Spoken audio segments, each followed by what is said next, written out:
বন্ধুরা, আবারও আপনাদের মাঝে তুলে ধরার চেষ্টা করছি এই বাটপার বিয়ে বাড়ি ঝুটা খাবার কেন নিল না। ইতিমধ্যে দেখতে পেরেছেন যে তার বলের অবস্থা কী ধরনের। তার বলে কিন্তু প্রচুর পরিমাণে কালার দেওয়া কিন্তু তেল ভাসছে।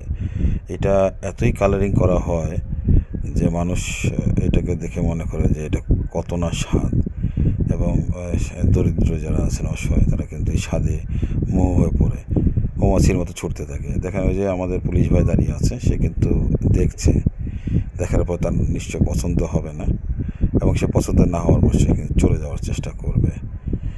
এটাই হচ্ছে নিয়ম, বাস্তবতা। যারা এই মাংসটা কাছ থেকে দেখেছে তারা কিন্তু এটাকে গ্রহণ করার চেষ্টা করে না। আর যারা শুনে, যারা এটাকে সুন্দরভাবে খাবারকে অ্যাপ্রোচ করে যে এটা খুব ভালো জাতীয় খাবার, ওনাদের কথায় মোহ হয়ে তারা ছুটে আসে এবং এই মনে করে সস্তা কিনে ফেলছে বিয়েবাড়ির খাবার।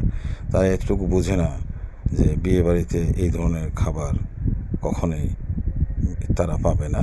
তারা বিভিন্ন হোটেল থেকে ছোটো গরুর মাংস, ছোটো মুরগির মাংস বা অনেক দিনের বাসি মাংস রেখে দেয়, তারা আবার কেজি দরে বিক্রি করে দেয়। সেখান থেকে তারা কালেক্ট করে, সেই কালেক্টকৃত মাংস পরবর্তীতে তারা আবার বাড়িতে নিয়ে আসে তেল কালার দিয়ে এবং মশলা সংগ্রহ করে। ওই বিয়ে বাড়ি এক বল মশলা হলেই চলবে, পাক করা মুরগি হোক গরু হোক সেটাকে মিলিয়ে করে। আপনি দেখবেন প্রতিটি জায়গায় তারা গরু এবং মুরগির মশলা কিন্তু এক করে ফেলে। এর মানে হচ্ছে তারাই এই মশলাকে তৈরি করে এবং এক করে ফেলে, একটি বলের মশলা আরেকটি বলে দিয়ে দেয়, দিয়ে তারা কিন্তু মিশিয়ে কাজ করে।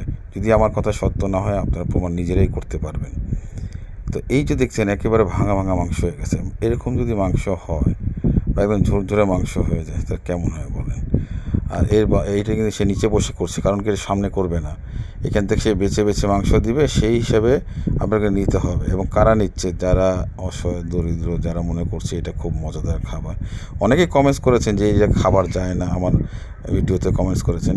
আসলে খাওয়া যায় না, কিন্তু তারা মনে করে এই খাবারটা বিয়েবাড়ি সত্যিকার অর্থে। তারা কিন্তু ওর কথা এবং ওর যে কথার ডায়লগে ওরা কিন্তু অলরেডি বায়স হয়ে যায়, তখন তারা কিন্তু নেওয়া শুরু করে। সেক্ষেত্রে বলবো যে যারা নিচ্ছেন তারা কি খাচ্ছেন তারা আপনারা এখনও পর্যন্ত জানেন না। আর যারা জানতে চান অবশ্যই আমার প্রতিটি ভিডিওতে কমেন্টস করেছে মানুষ, তাদের থেকে শুনে নেবেন।